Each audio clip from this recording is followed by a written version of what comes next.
Hey there, it's Jessica. I just want to give you another little technique tip here on your Tuesday.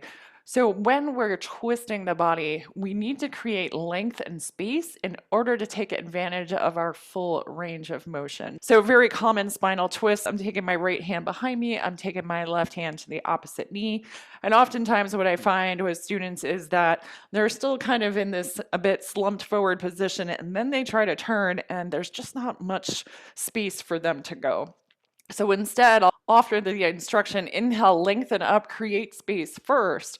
And then as I exhale and turn, there's a big difference in the possibilities of taking advantage of that twist.